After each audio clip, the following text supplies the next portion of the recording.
Syafrizal Zainuddin, warga Kecamatan Ilir Barat 1 Palembang ini tewas akibat kecelakaan lalu lintas yang terjadi Senin sore kemarin di Jalan Alam Syah Ratu Prawira Negara saat korban mengendarai motor akan berpindah jalur. Kemudian truk tronton dari arah belakang yang melaju dengan kecepatan tinggi menabrak korban bersama sepeda motornya.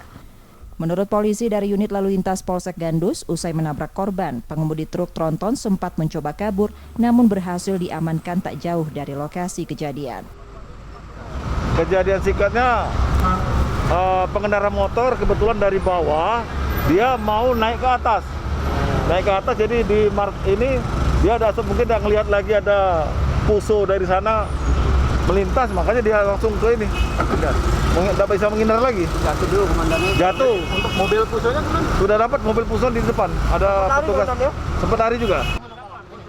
Korban kemudian dievakuasi warga ke Rumah Sakit Muhammad Husin Palembang.